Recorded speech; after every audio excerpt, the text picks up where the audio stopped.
വായനാവാരത്തിൻ്റെ 5-ാം ദിവസത്തിലെ മുഖ്യാതിഥി ചിത്രകാരൻ, എഴുത്തുകാരൻ എന്നീ നിലകളിൽ പ്രശസ്തി നേടിയ മാവൂർ സ്വദേശിയായ ശ്രീകുമാർ സാറാണ്. അദ്ദേഹത്തിൻ്റെ വിലയേറിയ വാക്കുകളിലേക്ക്. പെരിങ്ങളം സ്കൂളിലെ അധ്യാപക സുഹൃത്തുക്കളെ, പ്രിയപ്പെട്ട രക്ഷിതാക്കളെ, പഠിതാക്കളായ കൂട്ടുകാരെ, ഞാൻ ശ്രീകുമാർ മാവൂർ. ജൂൺ 19 മുതൽ 25 വരെ കേരള വിദ്യാഭ്യാസ വകുപ്പ് വായനാ വാരമായി ആചരിക്കുകയാണ്. നമുക്കറിയാം, ജൂൺ 19 കേരള ഗ്രന്ഥശാല സംഘത്തിൻ്റെ സ്ഥാപകനും പ്രചാരകനും ഒക്കെ ആയിട്ടുള്ള ശ്രീ PN പണിക്കരുടെ ചരമദിനമാണ്. 1996 മുതൽ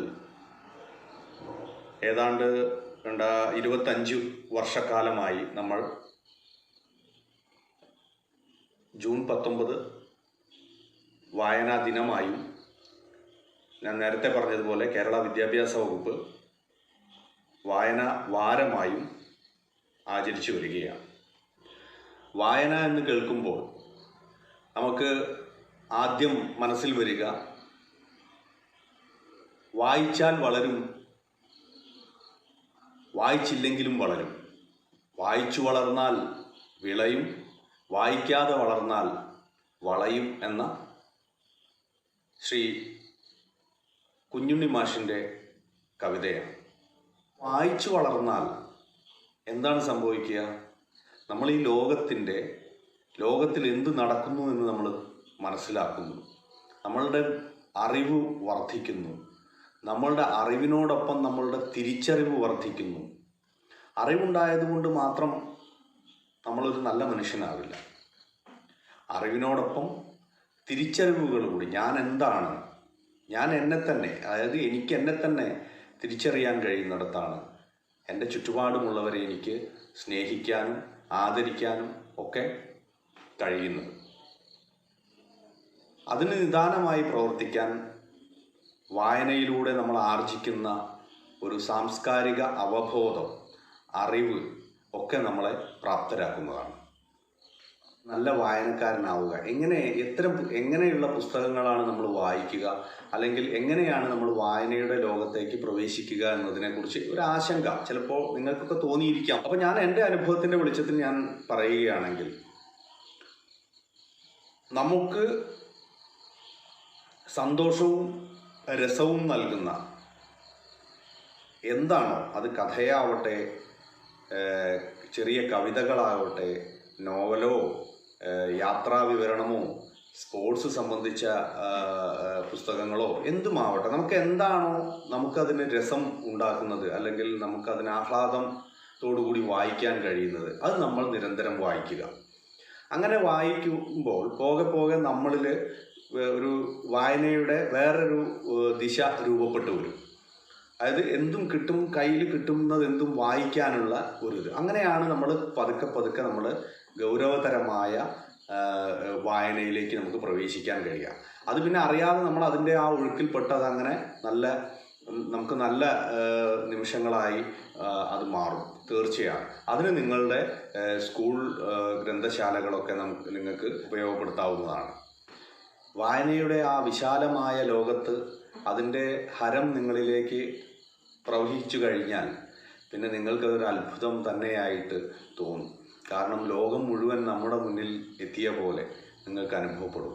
ലോകത്തിൻ്റെ വിവിധ ഭാഗങ്ങളിൽ നടക്കുന്ന രാഷ്ട്രീയമാവട്ടെ, സാംസ്കാരിക പ്രവർത്തനങ്ങളാവട്ടെ, അല്ലെങ്കിൽ കലാപ്രവർത്തനങ്ങളാവട്ടെ, എന്തു തന്നെയാണെങ്കിലും നമുക്ക് മനുഷ്യൻ്റെ വിശാലമായ സന്തോഷവും അതിദാരുണമായ വിശപ്പും എല്ലാം നമ്മൾക്ക് തൊട്ടറിയാൻ പറ്റുന്ന തരത്തിലേക്ക് പുസ്തകങ്ങൾ നമ്മളെ സജ്ജരാക്കുമെന്നുള്ളത് ഉറപ്പാണ്. അപ്പം പുസ്തകം തന്നെയാണ് നമ്മുടെ ഈ ലോകത്തെക്കുറിച്ച് നമുക്ക് പഠിക്കാനുള്ള ഒരേയൊരു പോംവഴി എന്നാണ് എൻ്റെ അഭിപ്രായം. എന്നെ സ്വാധീനിച്ച പുസ്തകങ്ങൾ ഒക്കെ തന്നെയാണ് എൻ്റെ ലോകവീക്ഷണത്തിന് സഹായിച്ചിട്ടുള്ളത് എന്ന് എനിക്ക് തോന്നിയിട്ടുണ്ട്. അതുപോലെ ചുറ്റുപാടുകളോടുള്ള സ്നേഹം, നമ്മുടെ സഹജീവികളോടുള്ള സ്നേഹം, സ്ത്രീകളോടും കുട്ടികളോടുമുള്ള ആദരവ്, ഇതൊക്കെ നമ്മൾ പുസ്തകങ്ങളിലൂടെ തന്നെ വായനയിൽ കൂടി നമ്മൾക്ക് ഒരുപാട് കാര്യങ്ങൾ നമ്മൾ അറിയാതെ നമ്മുടെ ജീവിതത്തിൻ്റെ ഭാഗമാവും. നമ്മളൊരു നല്ല മനുഷ്യനായി മാറാൻ പുസ്തകം തീർച്ചയായും നിങ്ങൾ ഓരോരുത്തർക്കും ഉപകാരപ്പെടുമെന്നുള്ളത് തീർച്ചയാണ്. അതുകൊണ്ട് നിങ്ങൾ ഓരോരുത്തരും ഇന്ന് വായനാ വാരം കഴിയുമ്പോൾ വായന നിർത്താതെ നിരന്തരമായി ഒരു ദിവസം അല്പം നേരമെങ്കിലും വായനയിലേക്ക് മാറ്റിവെച്ച് നിങ്ങളുടെ സാംസ്കാരിക അവബോധം വളർത്തുന്നതിനായി നിങ്ങളത് പ്രയോജനപ്പെടുത്തണമെന്നാണ് എനിക്ക് പറയാനുള്ളത്. അതോടൊപ്പം തന്നെ ഞാൻ എഴുതിയ ഒരു കവിത ഞാൻ നിങ്ങൾക്ക് മുന്നിൽ ചൊല്ലും. കുറച്ച് മുന്നേ എഴുതിയ കവിതയാണ്, അത് യൂട്യൂബിലൊക്കെ അപ്ലോഡ് ചെയ്തതാണ്. എന്നാൽ പോലും ഞാൻ ആ കവിത ഇപ്പം നിങ്ങളുമായിട്ട് പങ്കുവെക്കാൻ പറ്റിയ ഒരു കവിതയാണതെന്ന് എനിക്ക് തോന്നിയത് കൊണ്ട് ഞാനത് നിങ്ങളുമായി പങ്കുവെക്കുകയാണ്. തീർച്ചയായും അതൊന്ന് കേൾക്കുക. കവിതയുടെ പേര് നന്മ മരങ്ങൾ എന്നാണ്. ഇടിമുഴക്കും കറുത്ത മേഘങ്ങൾ മണ്ണിലിരുട്ടു പരത്തിടുന്നു, ചിറകടിച്ചെത്തുന്നൊരായിരം കഴുകന്മാർ, ചുടുചോര നുണയുന്നു വേട്ട നായ്ക്കൾ, ആഞ്ഞു വീശുന്നു കാറ്റ്, കുറുനരികളോരിയിടുന്നു. ഇത് വർത്തമാനകാലം, പ്രേതബാധ കയറിയ കെട്ടകാലം. ഒടുങ്ങാത്ത പോർവിളികൾ, യന്ത്രമുരൾച്ചകൾ, മൂളിപ്പറക്കുന്നു മരണം വിതയ്ക്കുന്നൊരാകാശയാനങ്ങൾ. അനാഥരാകുന്നു കുഞ്ഞുങ്ങളെമ്പാടും, ഉയരുന്നു ആർത്തനാദങ്ങൾ, നിറയുന്നു കബന്ധങ്ങൾ ചുറ്റിലും. ചോര ചിന്തി കറുത്തുപോയി മണ്ണും മനസ്സും, അപ്പോഴും അധികാരസ്ഥലികളിൽ നുരയുന്നു ചഷകങ്ങൾ. അട്ടഹാസങ്ങൾ, ആഘോഷരാവുകൾ, ഇത് കെട്ടകാലം. കുഞ്ഞുമക്കളെ ഓടയിൽ തള്ളി പ്രണയവഴി തേടിപ്പോകുമമ്മമാർ, പെൺമക്കളെ തെരുവിൽ വിലപേശി വിൽക്കും പിതാക്കൾ, കൂടപ്പിറപ്പിനെ നൽപാതിയെ പന്തയം വയ്ക്കുവാനൂഴം കാക്കുവോർ, വൃദ്ധസദനങ്ങളിൽ വഴിക്കണ്ണുമായി തേങ്ങിത്തളർന്ന നിസ്സഹായ ഹൃദയങ്ങൾ, ഇത് കെട്ടകാലം. എങ്കിലും കുഞ്ഞേ എൻ കിനാക്കാഴ്ചയിൽ നിൻ കണ്ണിലൂറും നറുനിലാവിൽ, എങ്കിലും കുഞ്ഞേ എൻ കിനാക്കാഴ്ചയിൽ നിൻ കണ്ണിലൂറും നറുനിലാവിൽ, ഇനിയും വറ്റാതെ ബാക്കി നിൽപ്പൂ തെളിനീരൊഴുകും ഹരിതഭൂമി. തളിരിടും നിന്നെ പൊതിയട്ടെ പുതുമഴ, ജലതരംഗം നീട്ടട്ടെ വേരുകൾ, ജീവവായുവിൽ ഉയരട്ടെ ചില്ലകൾ. നന്മ മരമായി പൊന്തും നിൻ ചുറ്റിലും നീന്തിത്തുടിക്കട്ടെ സർഗഹൃദയം. വെറുപ്പിനാൽ തീർത്ത മുൾവേലി പൊട്ടിച്ച് ആടട്ടെ പാടട്ടെ പുതുനമ്പുകൾ, ആമരഛായയിൽ നടനമാടിയിടട്ടെ കിളികളും ശലഭങ്ങളും. നിനക്കായിവിടെയൊരു നവലോകമുയരും, സ്നേഹം നുരയ്ക്കും പുലരി വിടരും, സത്യവിശ്വാസം പരിലസിക്കും. എൻ്റെ കുഞ്ഞുങ്ങളെ, നിങ്ങൾ വളർന്നു പൊങ്ങി വൻമരങ്ങളാവുക, നന്മ മരങ്ങളായിടുക. എൻ്റെ കുഞ്ഞുങ്ങളെ, നിങ്ങൾ വളർന്നു പൊങ്ങി വൻമരങ്ങളാവുക, നന്മ മരങ്ങളായിടുക. ഇനിയിത് നിങ്ങളുള്ള കാലം, നന്മയുള്ള കാലം, നിങ്ങളുള്ള ലോകം, നന്മയുള്ള ലോകം. ഇനിയിത് നിങ്ങളുള്ള കാലം, നന്മയുള്ള കാലം. നിങ്ങളുള്ള ലോകം നന്മയുള്ള ലോകം. അപ്പോൾ പ്രിയപ്പെട്ട കൂട്ടുകാരെ, നിങ്ങളെല്ലാവരും വായനയുടെ വസന്തത്തിൻ്റെ ഭാഗമാവുക. അതിൻ്റെ ചിറകുകളിലേറി വിശാലമായ ആകാശത്തിലേക്ക് പറന്നു പോവുക എന്ന് മാത്രം പറഞ്ഞുകൊണ്ട് എല്ലാവർക്കും എല്ലാവിധ ആശംസകളും അർപ്പിച്ചുകൊണ്ട് നിർത്തട്ടെ. നമസ്കാരം. മാന്യ സദസ്സിന് വന്ദനം. ശ്രീ ONV കുറുപ്പിന്റെ വെയിലാറുമ്പോൾ എന്ന കവിതയാണ് ഞാനിവിടെ ചൊല്ലാൻ പോകുന്നത്. വെയിലാറുന്നു, കാഴ്ച മങ്ങുന്നു, കോലായിൽ വെറുതെ കാലും നീട്ടി മുത്തശ്ശിയിരിക്കുന്നു. നിഴലൊന്നനങ്ങുകിൽ പോലും അതാരാണെന്ന് മിഴികളാരായുന്നു, ചെത്തങ്ങൾ കാതോർക്കുന്നു. ഇത്തിരിയല്ല കേൾവിക്കുറവെന്നിരുന്നാലും ശ്രദ്ധിപ്പതനു മാത്രം ആരുടെ കാലൊച്ചയോ. ഓണത്തിനവൻ വന്നീലവധി വേണ്ടേ, പെട്ടെന്നോടിയെത്തുവാൻ അടുത്തെങ്ങുമല്ലല്ലോ ജോലി. ഇക്കുറി വിഷുവിനു വരുമെന്നല്ലേ കത്തിൽ, മക്കളുണ്ടടുത്തെങ്കിൽ കണിയെന്തിനു വേറെ. ആരോടെന്നില്ലാതവരോരോന്നു പറയുമ്പോൾ ഈറനാകുന്നു മിഴി ആശയാൽ അശ്രുക്കളാൽ. മുറ്റത്തു കളിച്ചാർക്കുമയൽവക്കത്തെ കൊച്ചു കുട്ടികൾ മുത്തശ്ശിക്ക് തന്റെ കുട്ടനെ പോലെ. കുട്ടന്റെ വികൃതികൾ അവർ തൻ കളികളിൽ മുത്തശ്ശി കാണുന്നു. കുട്ടനിന്നു വല്യാളെന്നാലും പഠിക്കലൊരു നിഴൽ അകത്തേക്കടുത്തേക്ക് തിടുക്കം പൂണ്ടെത്തുന്നു. തപാൽക്കാരനാണല്ലേ കത്തുണ്ട് മുത്തശ്ശിക്കെന്നോതുന്നിതയാൽ, അത് പൊട്ടിച്ചു വായിക്കുവാൻ മുത്തശ്ശി പറയുന്നു. വരുമെന്നല്ലേ കുട്ടൻ വരും, ഇക്കുറി വിഷു ഒരുക്കമല്ല കേമമാക്കണമെന്നാണല്ലേ. വരുമെന്നല്ലേ കുട്ടൻ വരും, ഇക്കുറി വിഷു ഒരുക്കമല്ല കേമമാക്കണമെന്നാണല്ലേ. കത്തിലെ വിശേഷങ്ങൾ വായിച്ചു കേൾക്കും മുമ്പേ മുത്തശ്ശി ഓരോന്നോരോന്നാവിധം സ്വഗതമായുറക്കെ പറയുന്നു. തപാൽക്കാരനോ താളിൽ കുറിച്ച കുറുവാക്യം കണ്ടു കണ്ണിരുളുന്നു. ഒന്നൊന്നും പറയുവാനാവാതെ തല താഴ്ത്തി അങ്ങനെയാൾ നിൽക്കെ മുത്തശ്ശി ചോദിക്കുന്നു, വരുന്നുണ്ടല്ലേ കുട്ടൻ എന്നെത്തുമവൻ. ഒന്നും പറയാതപ്പോൾ നടന്നകന്നു തപാൽക്കാരൻ.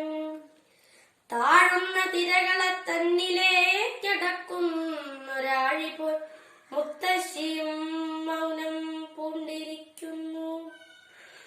മുറ്റത്തെ മുരിക്കിന്മേൽ വെലിക്കാക്കകളിരുന്നുച്ചത്തിൽ കരയുന്നു. മുത്തശ്ശി കേൾക്കുന്നില്ല. വെയിലാറുന്നു, പെട്ടെന്നങ്ങുന്നു മന്ദാരത്തിൻ നിലകൾ. മുത്തശ്ശിതൻ കൺകളും കൂമ്പി മെല്ലെ. നമസ്തേ. പൃഥിവ്യാം ത്രീണി രത്നാനി ജലമന്നം സുഭാഷിതം മൂഢേഹി പാഷാണഖണ്ഡേഷു രത്നസഞ്ജ്ഞാ വിധേയതേ. ഈ ശ്ലോകവരികളിലെ അർത്ഥം: ഭൂമിയിൽ 3 രത്നങ്ങളാണുള്ളത്. 1 ജലം, 2 ഭക്ഷണം, 3 സുഭാഷിതം. ജീവജലത്തിൻ്റെയും അന്നത്തിൻ്റെയും പ്രാധാന്യത്തെക്കുറിച്ച് പ്രത്യേകം പറയേണ്ട കാര്യമില്ല. കാരണം ഭൂമിയിൽ അവയ്ക്ക് പ്രാധാന്യം വളരെയേറെയുണ്ട്. എന്നാൽ ധാന്യത്തിനും മറ്റ് സ്ഥാവര ജംഗമ സ്വത്തുക്കൾക്കോ അല്ല ഭൂമിയിൽ അടുത്ത സ്ഥാനം. അത് സുഭാഷിതങ്ങൾക്കാണ്. രത്നസദൃശ്യമാണ് സുഭാഷിതങ്ങൾ. ധർമാധിഷ്ഠിതമായ ജീവിതം മുന്നോട്ട് നയിക്കാനും അതുവഴി ഉത്കൃഷ്ടതയിലേക്ക് എത്തിച്ചേരാനുമുള്ള ചവിട്ടുപടികളാണ് സുഭാഷിതങ്ങൾ. ഒരാളിൽ നിന്ന് മറ്റൊരാളിലേക്ക് നല്ല കാര്യം പറഞ്ഞു കൊടുക്കുക എന്നാണ് സുഭാഷിതം എന്ന പദത്തിൻ്റെ അർത്ഥം. ധന്യവാദः.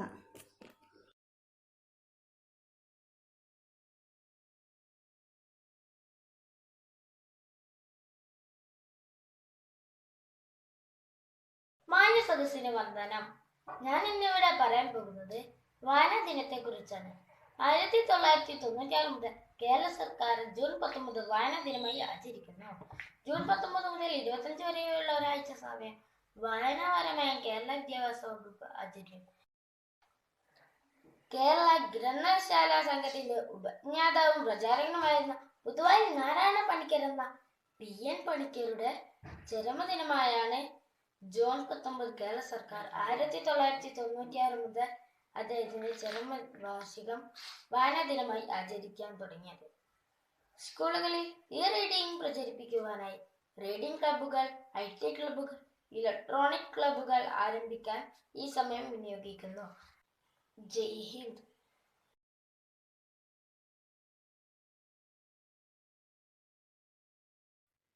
Namaste, I am Shivadmika Kesi. R.K. Narayan, the famous English novelist, was born in Chennai, Tamil Nadu. He created an imaginary South Indian town of Malgudi.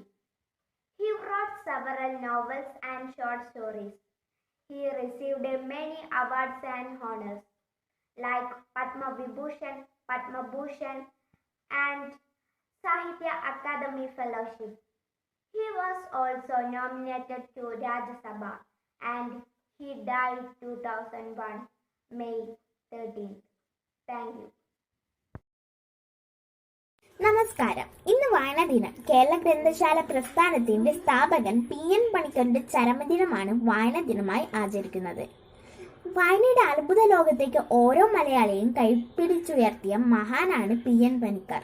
June 19 അദ്ദേഹത്തിന്റെ ചരമദിനം കേരള സർക്കാർ വായനാ ദിനമായി ആചരിച്ചു പോന്നു. നന്ദി. ഒരു കുട്ടി കവിത പാടാൻ പോകുകയാണ്. അക്ഷരങ്ങൾ കോർത്തു വായിച്ചെടുത്തു ഞാൻ ആദ്യമായി എൻ്റെ പാഠങ്ങളാകുന്ന പുസ്തകങ്ങൾ. അക്ഷരങ്ങൾ കോർത്തു വായിച്ചെടുത്തു ഞാൻ ആദ്യമായി എൻ്റെ പാഠങ്ങളാകുന്ന പുസ്തകങ്ങൾ. അക്ഷരത്തെറ്റുകളിലൂടെ ഞാൻ കണ്ടെത്തി ശരിയായ വാക്കുകളും പിന്നെ വാക്യങ്ങളും. അക്ഷരത്തെറ്റുകളിലൂടെ ഞാൻ കണ്ടെത്തി ശരിയായ വാക്കുകളും പിന്നെ വാക്യങ്ങളും. അക്ഷരങ്ങൾ കോർത്തു വായിച്ചെടുത്തു ഞാൻ ആദ്യമായി എൻ്റെ പാഠങ്ങളാകുന്ന പുസ്തകങ്ങൾ. വാക്യങ്ങളും വാക്യഗണ്ണികളും ഞാൻ ഒറ്റയ്ക്ക് നിർമ്മിച്ച വളർന്ന ബാല്യം. വാക്യങ്ങളും വാക്യഗണ്ണികളും ഞാൻ ഒറ്റയ്ക്ക് നിർമ്മിച്ച വളർന്ന ബാല്യം. അക്ഷരങ്ങൾ കോർത്തു വായിച്ചെടുത്ത് ഞാൻ ആദ്യമായി എൻ്റെ പാഠങ്ങളാകുന്ന പുസ്തകങ്ങൾ. ഞാൻ പുറയിലേക്ക് തിരിഞ്ഞു നോക്കുമ്പോൾ അറിയുന്നു വായനയുടെ മഹാത്മ്യമെന്നും. ഇന്ന് ഞാൻ പുറകിലേക്ക് തിരിഞ്ഞു നോക്കുമ്പോൾ അറിയുന്നു ഞാനെന്നും മഹാത്മ്യമെന്നും. അറിയുന്നു വായനയുടെ മഹാത്മ്യം എന്നും. അക്ഷരങ്ങൾ കോർത്തു വായിച്ചെടുത്ത് ഞാൻ ആദ്യമായി എൻ്റെ പാഠങ്ങളാകുന്ന പുസ്തകങ്ങൾ. അക്ഷരങ്ങൾ കോർത്തു വായിച്ചെടുത്ത് ഞാൻ ആദ്യമായി എൻ്റെ പാഠങ്ങളാകുന്ന പുസ്തകങ്ങൾ. നന്ദി. നമസ്തേ. വായനയുടെ പ്രാധാന്യം. വായന ഒരു മനുഷ്യനെ സൃഷ്ടിക്കുന്നു. പുതിയ പുസ്തകം തുറക്കുമ്പോൾ പുത്തൻ കടലാസിൻ്റെയും അച്ചടി മഷിയുടെയും മണം ആസ്വദിച്ചുകൊണ്ട് ആരംഭിക്കുന്ന വായന ഇന്ന് നഷ്ടപ്പെട്ടു. പകരം വായന മൊബൈലിലേക്കും കമ്പ്യൂട്ടറിലേക്കും മാറിക്കഴിഞ്ഞിരിക്കുന്നു. വായന അറിവും തിരിച്ചറിവുമാണ്. ഓർമ്മകളുടെയും സ്വപ്നങ്ങളുടെയും കാവൽക്കാരനാണ് വായന. ശരീരത്തിന് വ്യായാമം എങ്ങനെയാണോ അതുപോലെയാണ് മനസ്സിന് വായന. വായനയുടെ മഹത്വത്തെക്കുറിച്ച് അനേകം മഹാന്മാരാണ് നമ്മോട് പറഞ്ഞിരിക്കുന്നത്. ഏറ്റവും ചെലവ് കുറഞ്ഞതും എന്നെന്നും ഫലം ലഭിക്കുന്നതുമായ വിനോദ വിജ്ഞാന ഉപാധിയാണ് വായന. വായന മരിക്കുകയാണോ എന്ന് ആശങ്കപ്പെടുന്ന സമൂഹത്തോട് വായനയ്ക്ക് മരണമില്ല എന്ന് പറയാൻ ഞാൻ ആഗ്രഹിക്കുന്നു. വായനയുടെ ഭാവതലങ്ങളാണ് മാറുന്നത്. കുഞ്ഞുണ്ണി മാഷ് പറഞ്ഞതുപോലെ വായിച്ചാലും വളരും, വായിച്ചില്ലെങ്കിലും വളരും. വായിച്ചു വളർന്നാൽ വിളയും, വായിക്കാതെ വളർന്നാൽ വളയും. എല്ലാ കൂട്ടുകാർക്കും PN പണിക്കരുടെ ചരമദിനമായി ആചരിക്കുന്ന വായനാ ദിനത്തിന്റെ ആശംസകൾ നേരുന്നു. Hi, I am Hanina Jabin of 10th B, studying in GHSS Peringalam. Story reading 5th day, The Ransom of Red Chief. We were down south in Alabama, Bill Driscoll and myself, when this kidnapping idea struck us. Bill and me had about $600 and we needed just $2,000 more to buy some land in western Illinois. We figured that family love is strongest in semi-rural communities and decided to do our kidnapping in Summit, a small town. We selected for our victim the only child of a prominent citizen named Ebenezer Dorset. Mr. Dorset was known for his wealth, which he made from lending mortgages and making foreclosures. The kid was a boy of 10 with his freckles and bright red hair. Bill and me figured that Ebenezer would agree to pay a ransom of $2,000, but wait till I tell you what happened. About 2 miles from Summit was a little tree-covered mountain. On the rear slope of this mountain was a cave. There we stored provisions.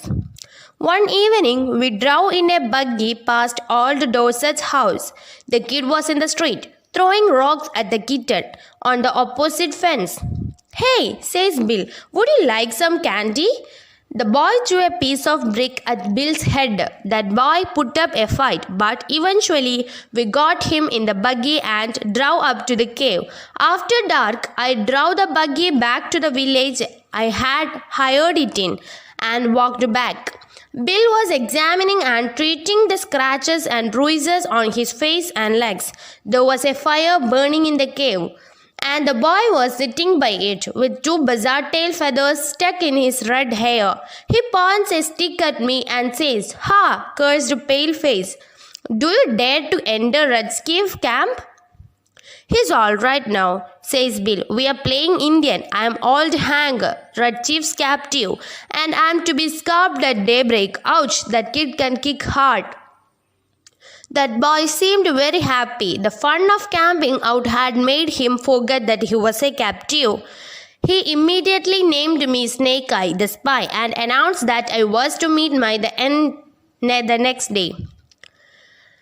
Then we had supper, and he filled his mouth full of bread and gravy and talked. His speech went something like this: "I never camped out before. It's fun, but I had a pet once, and I was 9 last birthday.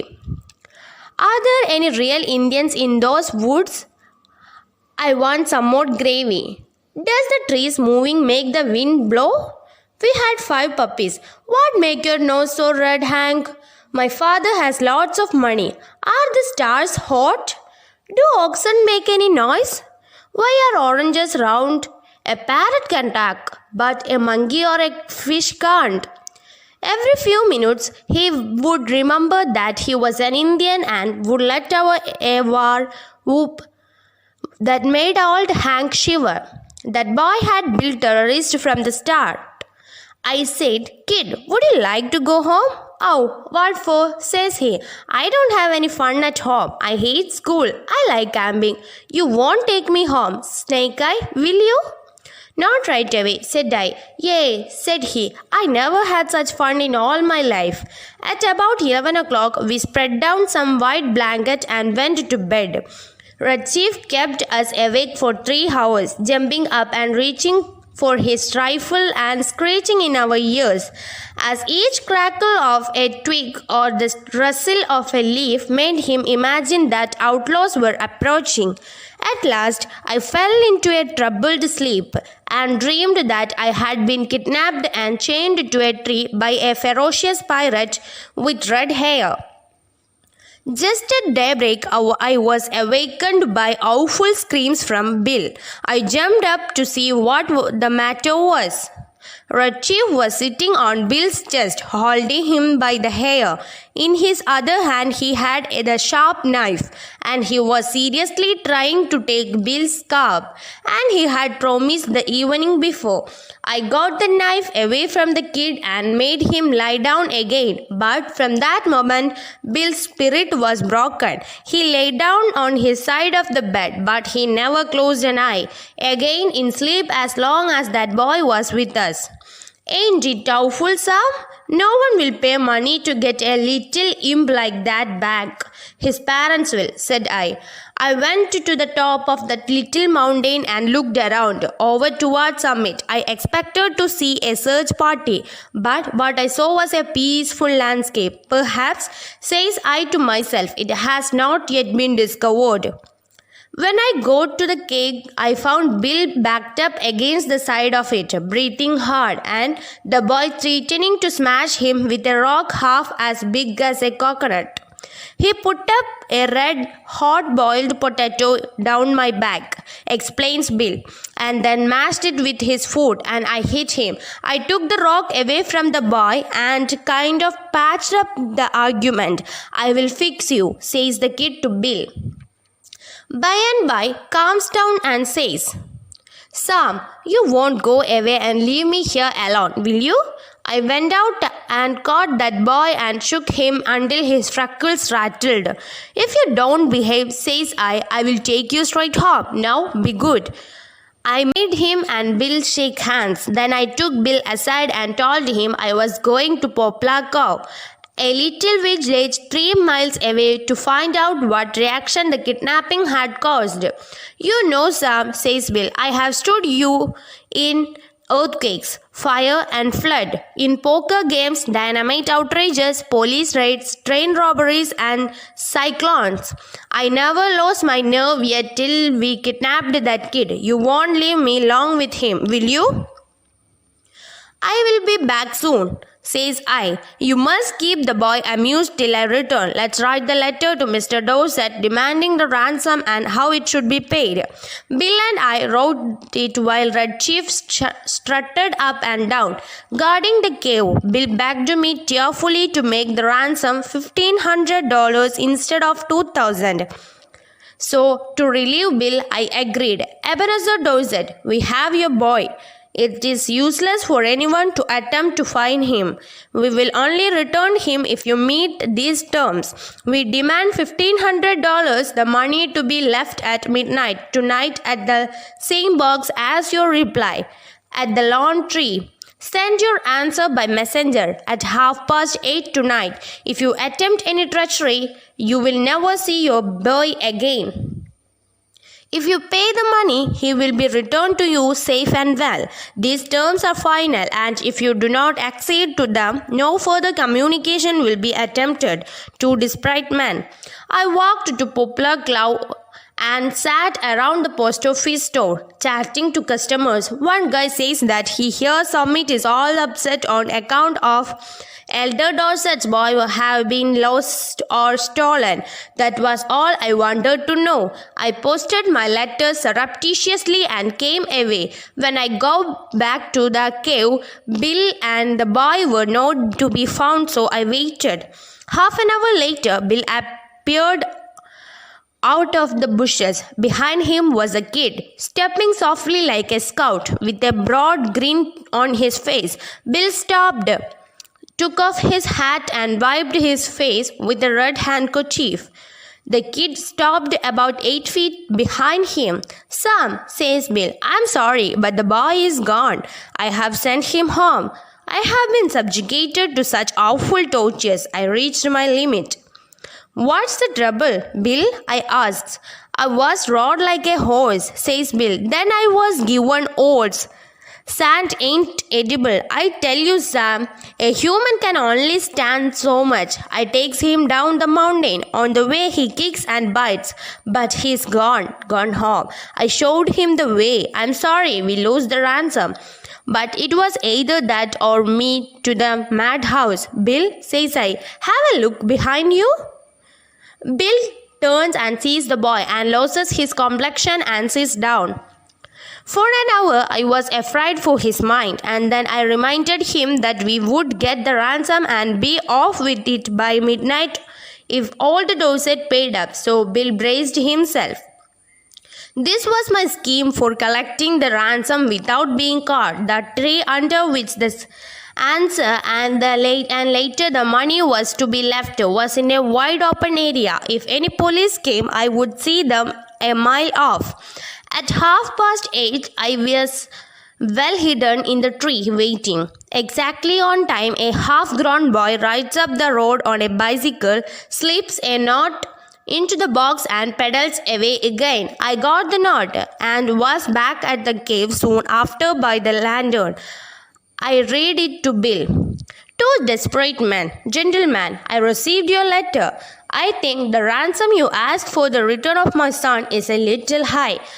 I hereby make you a counter proposition, which I am sure you will accept. You pay me $250 in cash, and I agree to take Johnny off your hands. But bring him at midnight so that the neighbors don't stop you. Very respectfully, Ebenezer Dorset. The cheek, I began, but I glanced at Bill and hesitated. His eyes were pleading with me. Sam, says he, we have got the money. This kid will drive me crazy. I think Mr. Dorset is generous for making such an offer. Don't let the chance go. Honestly, Bill, says I, he has got on my nerves too. We will take Dorset's offer and make our get away. That night, we got him to go by saying that his father had bought a rifle for him and we were going to hunt bears the next day. Just at the moment when I should have been collecting a ransom, Bill was giving $250 to Dorset. When the kid found out we were going to leave him, he fastened himself as tight as a leech to Bill's leg. His father peeled him away. How long can you hold him? Asked Bill.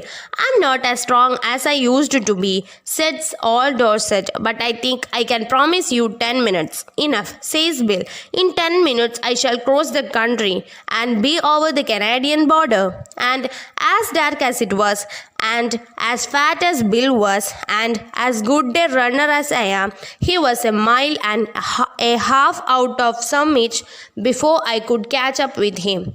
Adapted from The Story of O. Henry.